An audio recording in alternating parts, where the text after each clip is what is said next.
Halo para penjelajah imajinasi. Kita ketemu lagi di frekuensi penuh drama, misteri, dan kalimat-kalimat yang kadang bikin hati meleleh, kadang juga bikin otak muter.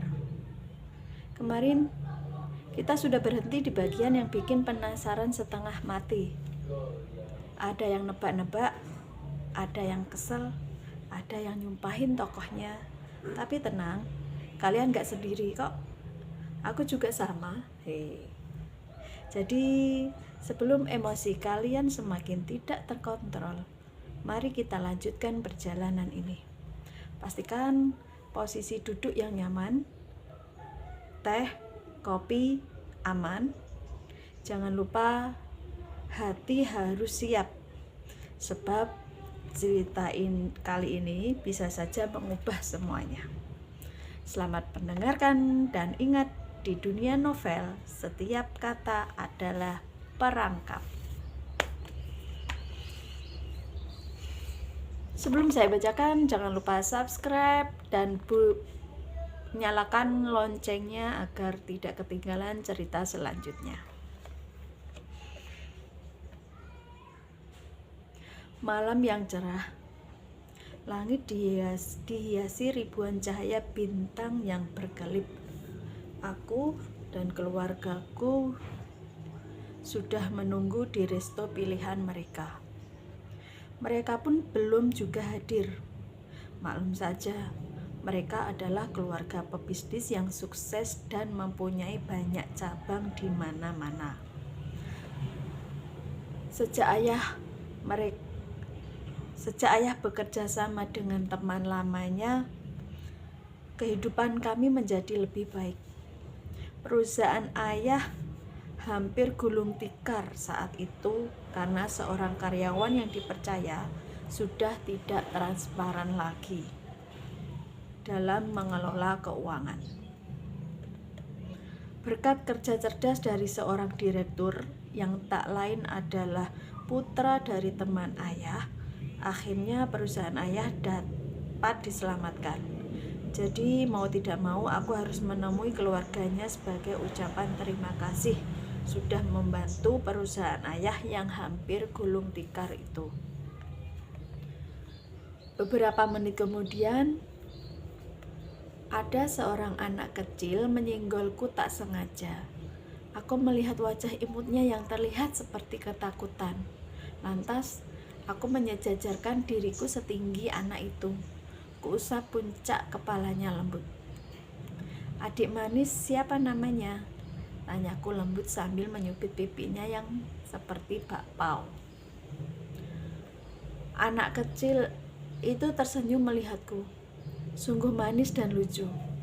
Aku ingin mengenalnya lebih dekat. Ayah dan ibu melihatku tersenyum. Mungkin dalam hati ibu, beliau ingin segera melihatku untuk segera menikah.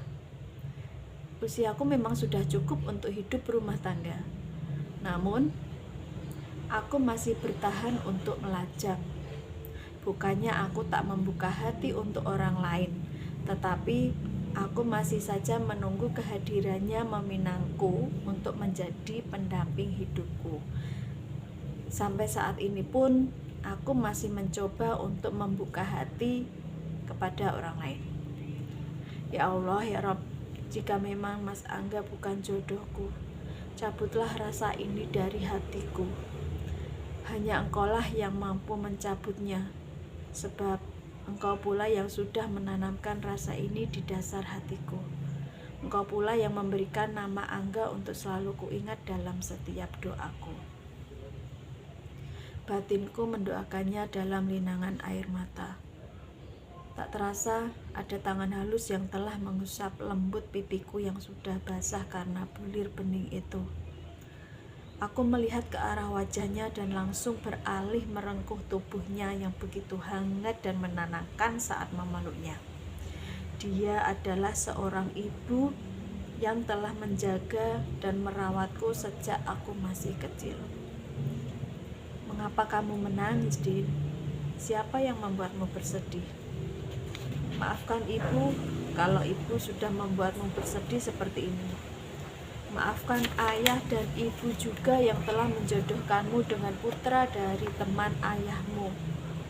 Ayah dan ibu tidak ingin membuatmu sebagai bahan gunjingan tetangga. Usiamu sudah pantas untuk menjalin hubungan baru, sayang. Meskipun sudah sedikit terlambat untuk menikah, setidaknya hari ini ada keluarga yang ingin melamarmu untuk putranya.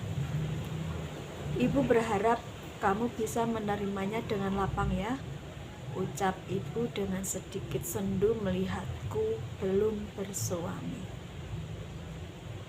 Baiklah Bu, aku akan mencoba membuka hati untuk mereka, ucapku begitu pasrah dengan keadaan.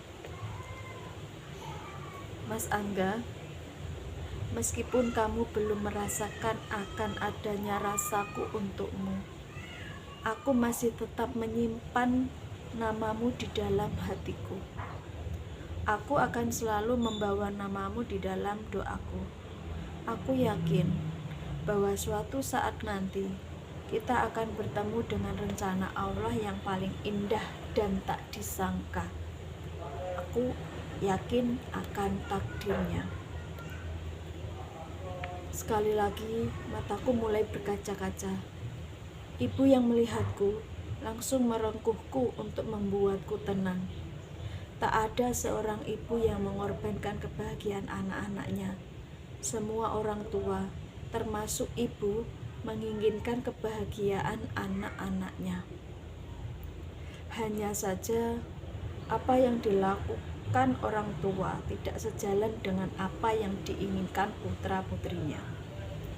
Tak ada yang mengerti dengan keinginan orang tua kepada anaknya, karena hati dan pikiran anaknya tertutup dengan rasa ego yang tertinggi, sehingga belum tentu semua anak menerima keputusan yang diambil orang tua kepada anaknya. Sedangkan aku mencoba untuk berdamai dengan keadaan agar bisa membuat ayah dan ibu bangga memiliki putri sepertiku.